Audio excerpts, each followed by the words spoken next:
আমাকে একটু ওষুধ এনে দিবি বাবা? শোনো, এদিকে এসো। হাসিব, খবরদার টাকা খরচ করবে না কিন্তু। আমার শরীরটা খুব খারাপ, একটু ওষুধ এনে দিবি বাবা? আমার এখন সময় নাই, তোমার বড় ছেলেকে বলো।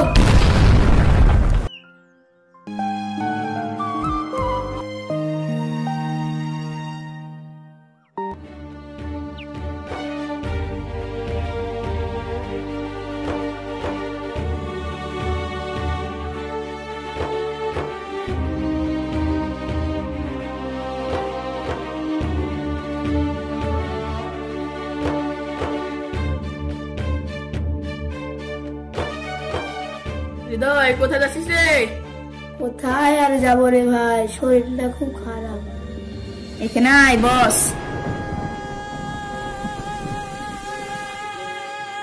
কি হয়েছে রে, মনটা খারাপ দেখছি? কি বলবো রে আর দুঃখের কথা। আরে কি হয়েছে খুলে বল। হ্যাঁ, একটু ঠিক ব্যবস্থা হয়ে যাবে, বল। আমার দুটো ছেলে, একটু ওষুধ এনে দিল না। শোন, আমরা তোকে একটা যুক্তি দিছি, এই যুক্তি অনুসারে যদি কাজ করিস তবে দেখবি তোর বাড়িতে তোর সম্মান বেড়ে যাবে। তোর ছেলেরা তো কি, তোর বৌমারাও ভালোবাসবে।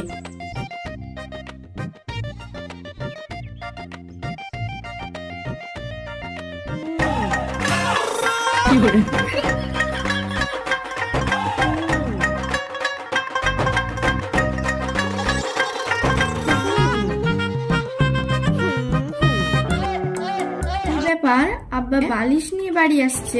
হ্যাঁ তাই তো, দেখো দেখো আব্বার মজা দেখো। হ্যাঁ গো, তাই তো। যা খুশি করুক কাজে। বৌমা, এক গ্লাস পানি দাও তো।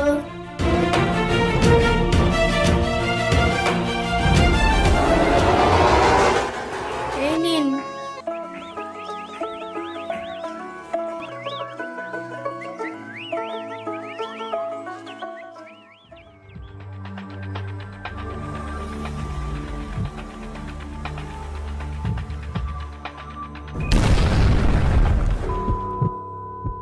আব্বা, বালিশের ভিতরে কি আছে? ও কিছু না।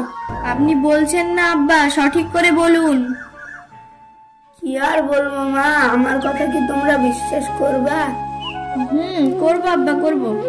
মাটি খুঁড়তে যেয়ে কিছু সোনার টাকা পেয়েছি, সেগুলোই আমি বালিশের মধ্যে ভর্তি হয়েছি। হ্যাঁ সত্যি আব্বা?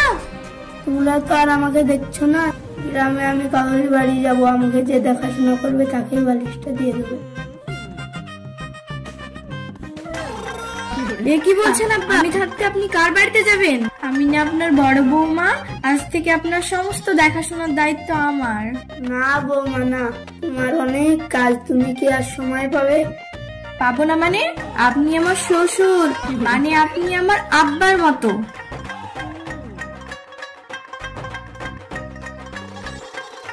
বড় বউ আব্বার পা টিপছে, এত দেখছি পুরো উল্টো, কিছু তো ব্যাপার একটা আছে, ব্যাপারটা তো নজরে রাখতে হবে। এই জানো, আব্বার কাছে একটা বালিশ আছে, ওই বালিশে আব্বা সোনা দানা ভরে রেখেছে, মাঠে ঘুরতে গিয়ে পেয়েছিল। তোমার কথা? আরে আমি নিজে চোখে দেখেছি, হাতে নেড়ে দেখেছি। বলো কি? হ্যাঁ, আমি আব্বাকে বলে দিয়েছি এখন থেকে আপনার সমস্ত দেখাশোনা করার দায়িত্ব আমার। শুনো জয়া, ছোট বড়রা টের না পায়, সবসময় বাবার সেবা যত্ন করবা। বালিশটা যেভাবে হোক নিতে হবে। ও তোমাকে ভাবতে হবে না। এই শোনো না গো। বলো বলো, আমার তাড়া আছে। তুমি শুধু বাইরে বাইরে ঘুরে বেড়াও, বাড়িতে কি খবর চলছে সেটা কি রাখো?